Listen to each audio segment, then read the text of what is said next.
नमस्कार मंडळी, श्री स्वामी समर्थ. स्वागत आहे तुमचे माझ्या युट्यूब चॅनेलवरती. आजचा दिवस तुम्हाला खूप छान सुखाचा आनंदाचा जाऊ हीच मी स्वामींच्या चरणी प्रार्थना करते आणि आजच्या नवीन व्हिडिओला सुरुवात करते. येत्या 12 ऑगस्टला म्हणजेच बुधवारी आलेली आहेत आषाढ अमावस्या. या अमावस्येला दीप अमावस्या, दर्श अमावस्या या नावाने सुद्धा ओळखली जाते. या आषाढ अमावस्येचा प्रारंभ 11 ऑगस्टला रात्री 1:53 होणार आहे आणि या अमावस्येची समाप्ती 12 ऑगस्टला रात्री 11:06 होणार आहे. उदयतिथीनुसार ही आषाढ अमावस्या 12 ऑगस्टला म्हणजे बुधवारी साजरी केली जाणार आहे. प्रत्येक महिन्यामध्ये अमावस्या तिथी येते आणि प्रत्येक अमावस्येचे महत्व हे सुद्धा वेगवेगळे असते.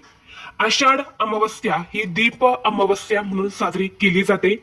या दिवशी आपल्या घरातील सर्व दिवे स्वच्छ करून त्यांना प्रज्वलित करून त्या दिव्यांची पूजा केली जाते. दिव्याला ज्ञानाचे आणि प्रकाशाचे प्रतीक मानले जाते. ज्या प्रकारे दिव्यांचा लख्ख प्रकाश पडतो तसाच प्रकाश आपल्या आयुष्यात यावा यासाठी दीप अमावस्या ही आपण साजरी करत असतो. आषाढ महिन्यात येणारी आषाढ अमावस्या ही सर्वश्रेष्ठ आणि महत्वाची मानली जाते. या आषाढ अमावस्येच्या दिवशी आषाढ महिन्याची समाप्ती होऊन पवित्र अशा श्रावण महिन्याची सुरुवात होणार आहे. या आषाढ अमावस्येच्या दिवशी भगवान विष्णू, माता लक्ष्मी, भगवान शिव आणि आपल्या पितरांची सेवा केली जाते. यंदा या आषाढ अमावस्येवरती सूर्यग्रहणाचे सावट आहे. मात्र हे ग्रहण भारतात दिसणार नाही.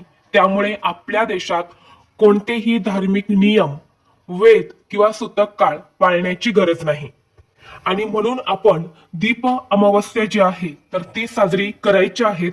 जशी आपण पूजा करत असतो आपल्या परंपरेनुसार तशी तुम्हाला दिव्यांची आरस मांडून या अमावस्येच्या दिवशी दिव्यांची पूजा करायची आहे. या आषाढ अमावस्येच्या दिवशी स्नानाला अनन्य साधारण महत्व दिलं जातं. कारण या आषाढ अमावस्येच्या दुसऱ्या दिवसापासूनच पवित्र अशा श्रावण महिन्याची सुरुवात होते. म्हणून आपलं शरीर, मन, आत्मा हा शुद्ध आणि पवित्र होण्यासाठी या दिवशी स्नानाचं विशेष महत्व आहे. या आषाढ अमावस्येला पवित्र नदीत किंवा तीर्थक्षेत्री केलेले स्नान अत्यंत पुण्यदायी मानले जाते. या स्नानामुळे शारीरिक व मानसिक शुद्धी होते. तसेच प्रखर पितृदोष हा दूर होतो आणि नकारात्मक ऊर्जा ही नष्ट होऊन आपले मन, शरीर हे निर्मळ होते. परंतु या दिवशी सर्वांनाच पवित्र नदीवरती जाऊन स्नान करणं शक्य होत नाही आणि म्हणून घरच्या घरीच आपल्याला या आषाढ अमावस्येच्या दिवशी अंघोळीच्या पाण्यात ही एक वस्तू टाकायची आहे. ही वस्तू टाकल्याने जीवनातील सर्व शत्रू नष्ट होतील. शत्रू तुमच्या समोर लोटांगण घालेल. 7 पिढ्यांचा प्रखर पितृदोष नष्ट होऊन तुमच्या मनातील कितीही कठीणातील कठीण इच्छा ही पूर्ण होईल. कुटुंबावर कधीच वाईट संकट येणार नाही. तर अशी कोणती वस्तू आहे जी तुम्हाला या अमावस्येच्या दिवशी अंघोळीच्या पाण्यात टाकायची आहे, कोणत्या वेळेत स्नान करायचं आहे याबद्दलची संपूर्ण माहिती या व्हिडिओमध्ये मी तुमच्यासोबत शेअर करणार आहे. त्यामुळे तुम्ही हा व्हिडिओ स्किप न करता शेवटपर्यंत नक्की पहा. चॅनलवरती नवीन असाल तर सबस्क्राईब करा आणि असेच माहितीपूर्व नवनवीन व्हिडिओ पाहण्यासाठी बेल आयकॉनलाही प्रेस करा. म्हणजे जेव्हा कधी मी नवीन व्हिडिओ अपलोड करेल त्याचं नोटिफिकेशन सर्वात अगोदर तुम्हाला भेटेल आणि तुम्ही एक पण व्हिडिओ मिस करणार नाही. तसेच व्हिडिओला एक हाईप देखील द्या. आजच्या व्हिडिओमध्ये मी तुम्हाला जो उपाय सांगणार आहे तर हा उपाय आपल्याला आषाढ अमावस्येच्या दिवशी म्हणजे बुधवारी करायचा आहे. बुधवारी अगदी ब्रह्ममुहूर्तावरती उठून हे स्नान केले तरीही चालेल. ब्रह्ममुहूर्तावरती सर्व देवी देवता स्नान करत असतात आणि म्हणून या वेळेमध्ये सकारात्मक लहरी या खूप जास्त प्रमाणामध्ये सक्रिय असतात. म्हणून तुम्ही आषाढ अमावस्येच्या दिवशी पहाटे 4:30 वाजल्यापासून ते 5:30-6 वाजेपर्यंत हे स्नान करण्याचा जास्तीत जास्त प्रयत्न करा. जर या ब्रह्ममुहूर्तावरती नाही शक्य झालं तर जेव्हा तुम्ही स्नान करणार आहे तेव्हा या वस्तू ज्या आहेत तर त्या अंघोळीच्या पाण्यामध्ये टाकायच्या आहेत. कारण पहा, काही दिवसांचे महत्व हे खूप जास्त असते. आपल्या पूर्ण प्रगतीवर या गोष्टी खूप परिणाम करत असतात आणि आषाढ अमावस्या म्हटलं की या दिवशी स्नानाला विशेष महत्व दिलं जातं. म्हणून हा जो उपाय आहे तर तो तुम्हाला आवर्जून करायचा आहे. घरातील अगदी लहान मुलांपासून ते मोठ्यांपर्यंत सर्वांनी ह्या वस्तू ज्या आहेत तर त्या अंघोळीच्या पाण्यामध्ये टाकून तुम्हाला या दिवशी अंघोळ करायची आहे. कारण हे जे स्नान आहे तर हे सर्वांसाठी खूप श्रेष्ठ मानलं जातं. आता बऱ्याच वेळा कष्ट आणि मेहनत करूनही आपली इच्छा पूर्ण होतेच असं नाही. आणि म्हणून आपल्या कष्टाला, आपल्या मेहनतीला भरभरून यश मिळावं, आपल्या सर्व इच्छा मनोकामना ज्या आहेत तर त्या लवकरात लवकर पूर्ण व्हाव्यात, यासाठी हा जो उपाय आहे तर हा आपल्याला या दीप अमावस्येच्या दिवशी करायचा आहे. प्रत्येकाला वाटतं की आपल्या जीवनामध्ये भरपूर यश, संपत्ती, पैसा, सुख मिळावे, अशी आपली प्रत्येकाची इच्छा असते. माता लक्ष्मीची, भगवान कुबेरांची कृपादृष्टी ही सदैव आपल्यावरती राहावी, आपल्याला कधीही आर्थिक अडचणींचा सामना करावा लागू नये, आपल्या कष्टाला आणि मेहनतीला भरभरून यश मिळावं, यासाठी हा उपाय खूप जास्त प्रभावी मानला जातो. कारण बऱ्याच वेळा काय होतं की आपण फक्त कष्ट आणि मेहनत करत असतो, पण त्या कष्टाचं, त्या मेहनतीचं आपल्याला कुठलंही फळ जे आहे तर ते मिळत नाही. किंवा कष्ट आणि मेहनत करून आपल्याकडे पैसा आला तरी तो आपल्याकडे टिकत नाही, काही ना काही कारणाने तो पुन्हा आपल्याकडून निघून जातो. जर आपल्याला पितृदोष लागलेला असेल तर आपल्याला सतत पैशांच्या अडचणी ज्या आहेत तर त्या येत असतात. पैसा आला तरी तो काही ना काही कारणाने निघून जातो, किंवा पैसे येण्याचे मार्ग जे आहेत तर ते सुद्धा बंद होत असतात. आणि म्हणून हे स्नान केल्याने आपल्या कुंडलीतील प्रखर पितृदोष जो आहे तर तो दूर होऊन आपल्या मेहनतीला नक्कीच यश मिळेल. तसेच जर तुमच्या आयुष्यामध्ये एखादा शत्रू असेल, शत्रू हा गुपित आहे किंवा शत्रू हा तुमच्या समोर आहे, शत्रूचं नाव तुम्हाला माहित आहे, जर एखादा शत्रू, एखादी व्यक्ती समोरून तुमच्याशी येऊन भांडण करत आहे, तुमच्याशी वाद घालत आहे, किंवा गुपित शत्रू आहे जो तुमच्यावरती गुप्त वार करत आहे, तर अशा शत्रूमुळे जर तुमच्या जीवनात, तुमच्या घरात काही अडचणी येत असतील, शत्रूमुळे सतत तुम्हाला अडचणींचा सामना करावा लागत असेल, किंवा शत्रूमुळे तुमची प्रगती थांबलेली असेल, तर हा उपाय तुम्ही नक्की करा. हा उपाय इतका प्रभावी आहे की हा उपाय केल्याने आपलं शरीर, मन, आत्मा हा शुद्ध आणि पवित्र होतो. तसेच आपल्याला जर कुणाची नजर बाधा झालेली असेल, कुणी आपल्याला वाईट नजर लावलेली असेल, किंवा काही नकारात्मक ऊर्जा आपल्यामध्ये असेल, किंवा आपण बाहेर गेल्यावर एखाद्या व्यक्तीची वाईट नजर आपल्यावरती पडलेली असेल आणि अशा व्यक्तीची वाईट नजर जर आपल्याला लागलेली असेल, तर हे स्नान केल्याने सर्व नकारात्मक ऊर्जा किंवा नजर बाधा जी आहे तर ती दूर होते. आता हा उपाय करण्यासाठी तुम्हाला या अमावस्येच्या दिवशी सकाळी लवकर उठायचं आहे. उठल्यानंतर एका वाटीमध्ये तुम्हाला मीठ घ्यायचं आहे. काचेची वाटी असेल तर अतिशय उत्तम, नसेल तर स्टीलची वाटी घेतली तरीही चालेल. त्या वाटीमध्ये तुम्हाला एक मूठभर खडे मीठ घ्यायचं आहे. खडे मीठ नसेल तर साधं मीठ घ्यायचं आहे, जे बारीक मीठ असतं ते. यानंतर ही मिठाची वाटी जी आहे तर ती आपल्याला आपल्या घरातील प्रत्येक व्यक्तीवरून डोक्यापासून ते खाली पायापर्यंत 3 वेळा उतरून घ्यायच्या आहेत. आणि यानंतर ही मिठाची वाटी जी आहे तर ती आपल्याला आपल्या अंघोळीच्या बाथरूम मध्ये नेऊन ठेवायची आहेत. आणि घरातील प्रत्येक व्यक्ती जेव्हा अंघोळीसाठी जाईल तेव्हा त्या व्यक्तीला त्या वाटीतील एक चिमूटभर मीठ आपल्या स्वतःच्या अंघोळीच्या पाण्यामध्ये टाकायला सांगायचे आहे. जेव्हा तुम्ही असे मीठ आपल्या अंघोळीच्या पाण्यात टाकता तेव्हा बाहेरील नकारात्मक ऊर्जा ही नष्ट होते. यानंतर पुढची वस्तू आहे ते म्हणजे पंचगव्य किंवा गोमूत्र. दोन पैकी तुमच्याकडे जे आहे तर ते सुद्धा थोडंसं अंघोळीच्या पाण्यात टाकायचं आहे. आपल्या शरीराची पवित्रता वाढवण्यासाठी आणि दोष निवारण्यासाठी आपल्याला थोडंसं गोमूत्र किंवा पंचगव्य टाकायचं आहे.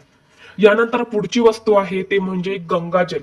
आता आपण पवित्र गंगेवरती जाऊन स्नान करू शकत नाही, पण अंघोळीच्या पाण्यामध्ये आपल्याला गंगाजल जे आहे तर ते अवश्य टाकायचं आहे. या दिवशी गंगाजल अंघोळीच्या पाण्यात टाकल्याने पवित्र तीर्थ स्नानाचे पुण्य जे आहे तर ते मिळत असते. म्हणून जर तुमच्याकडे एखाद्या गंगेचं पाणी असेल, एखाद्या पवित्र नदीचं पाणी असेल, तर ते पाणी तुम्ही अंघोळीच्या पाण्यामध्ये टाकू शकता. नसेल तर तुमच्या घराजवळ जिथे कुठे पूजा साहित्य मिळते तिथे फक्त 15 रुपयांना गंगाजलची बॉटल मिळते, तर तिथून ती बॉटल घेऊन या आणि एक चमच्यावर गंगाजल हे अंघोळीच्या पाण्यामध्ये टाकायचं आहे. यानंतर पुढची वस्तू आहे ती म्हणजे तुरटीचा खडा. अगदी छोटासा तुरटीचा खडा घ्यायचा आहे. तुरटी जी आहे ना ते आपलं शरीर शुद्ध करत असते आणि म्हणून तुरटी थोडीशी बारीक करायची आहेत किंवा तुरटीचा एक छोटासा खडा जो आहे तर तो आपल्याला अंघोळीच्या पाण्यामध्ये टाकायचा आहे. तसेच चिमूटभर काळे तीळ हे सुद्धा आपल्याला अंघोळीच्या पाण्यामध्ये टाकायचे आहेत. आता काळे तीळ का टाकायचे आहेत? कारण पितृदोष जर आपल्याला लागलेला असेल, पितृदोषाचा त्रास जर आपल्याला होत असेल, तर काळे तीळ टाकून स्नान केल्याने प्रखर पितृदोष जो आहे तर तो दूर होतो. कारण काळे तीळ हे पितरांना अत्यंत प्रिय आहे. आणि यासोबतच जर तुमच्याकडे घरामध्ये चंदन असेल तर थोडंसं चंदन सुद्धा टाका. ज्योतिषशास्त्रानुसार अमावस्येच्या दिवशी जर आपण थोडंसं चंदन अंघोळीच्या पाण्यामध्ये टाकलं तर मन शांत व प्रसन्न होते. आणि आपलं मन शांत आणि प्रसन्न करण्यासाठीच आपल्याला थोडंसं चंदन असेल तर ते टाकायचं आहे. चंदन टाकल्यामुळे माता लक्ष्मी ही सुद्धा प्रसन्न होते आणि भगवान कुबेरांचा कृपा आशीर्वाद हा देखील आपल्याला प्राप्त होतो. आता या सर्व वस्तू तुम्हाला अंघोळीच्या पाण्यामध्ये टाकायच्या आहेत. जास्त नाही, अगदी थोडे थोडे टाकायचे आहेत. आणि यानंतर या पाण्याने स्नान करायचं आहे. स्नान करत असताना हर हर गंगे किंवा ओम पितृदेवताय नमः किंवा ओम पितृभ्यो नमः या मंत्राचा जप करायचा आहे किंवा ओम नमो भगवते वासुदेवाय नमः या मंत्राचा जप देखील तुम्ही करू शकता. आता हे स्नान करून झाल्यानंतर तुम्हाला एका तांब्यामध्ये पाणी घ्यायचं आहे आणि त्या पाण्यामध्ये थोडेसे काळे तीळ टाकायचे आहेत. आणि यानंतर हे जे पाणी आहे तर हे तुम्हाला दक्षिण दिशेला तोंड करून अर्पण करायचं आहे.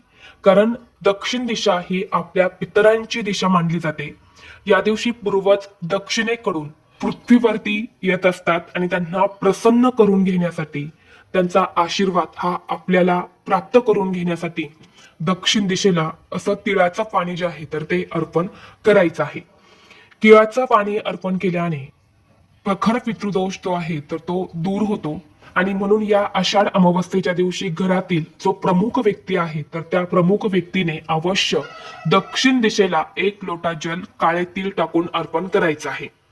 यानंतर बघा, या दिवशी आपल्या देवघरातील सर्व देवतांची दिव्यांची घासून पुसून तुम्हाला स्वच्छता करायची आहे. कारण दुसऱ्या दिवशी लगेच पवित्र श्रावण महिना सुरू होणार आहे. त्यामुळे सर्व देवी देवतांची व्यवस्थित स्वच्छता करून घ्यायची आहेत. सर्व दिवे स्वच्छ करायचे आहेत आणि संध्याकाळी दिव्यांची पूजा जी आहे तर ती अवश्य करायची आहे. आता पूजा सकाळी केली तर चालेल का? तर हो, संध्याकाळी जर तुम्हाला शक्य नसेल तर सकाळी सुद्धा तुम्ही पूजा करू शकता. परंतु बघा, अमावस्येच्या दिवशी सगळीकडे पृथ्वीवरती अंधार असतो आणि म्हणून या आषाढ अमावस्येला सायंकाळीच दिव्यांची पूजा केली जाते. दिव्यांचा लख प्रकाश जो आहे तर तो आपल्या घरात पडत असतो आणि हा जो प्रकाश असतो तर यामध्ये सकारात्मक लहरी या खूप जास्त प्रमाणामध्ये सक्रिय असतात. म्हणून बघा, तुम्ही संध्याकाळीच दिव्यांची पूजा करण्याचा जास्तीत जास्त प्रयत्न करा. त्याचबरोबर या आषाढ अमावस्येच्या दिवशी तुम्हाला एक खूप महत्वाची गोष्ट करायची आहे. तर या दिवशी तुम्हाला संपूर्ण दिवसभर आणि एक रात्रभर एक तेलाचा किंवा तुपाचा दिवा जो आहे तर तो आपल्या देवघरामध्ये अखंड लावायचा आहे. बघा, या दिवशी देवघरामध्ये अखंड दिवा लावणं खूप शुभ मानलं जातं. त्याचबरोबर या दिवशी दानाला सुद्धा खूप महत्व आहे. यथाशक्ती होईल ते दान करा.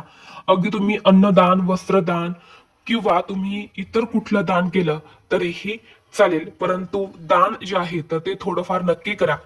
तसेच या अमावस्येच्या दिवशी तुम्हाला सकाळी किंवा दुपारी, संध्याकाळी जेव्हा केव्हा शक्य होईल तेव्हा जवळपास मारुतीचं मंदिर असेल तर त्या मारुतीच्या मंदिरामध्ये जायचं आहे. मंदिरामध्ये थोडेसे काळे तीळ, थोडेसे काळे उडीद, एक नारळ आणि तेल जे आहे तर ते अवश्य अर्पण करायचं आहे. या दिवशी मारुतीची पूजा केल्याने बघा, आपल्या आयुष्यातील जी काही संकट आहेत, जी काही दुःख आहे तर ते कमी होतात. तसेच हा दिवस महादेवांना सुद्धा समर्पित आहे. महादेवाच्या मंदिरात जाऊन शिवलिंगावरती काळे तीळ जे आहे तर ते अवश्य अर्पण करा. कारण भगवान महादेव हे आपल्या पितरांचे देवता मानले जातात आणि म्हणून या दिवशी त्यांची पूजा करणे सुद्धा खूप जास्त शुभ मानले जाते. जर तुमच्या घरामध्ये सुतक असेल तर हे कोणतेही उपाय तुम्हाला करता येणार नाही. तर अशा पद्धतीने हे छोटे छोटे उपाय जे आहेत तर ते तुम्हाला या आषाढ दीप अमावस्येला करायचे आहेत. तर ही अत्यंत महत्वाची माहिती मला तुमच्यापर्यंत शेअर करायची होती. व्हिडिओ तुम्हाला आवडला तर लाईक करा, चॅनलवरती नवीन असाल तर सबस्क्राईब करा आणि हा व्हिडिओ आपल्या मित्रपरिवारासोबत जास्तीत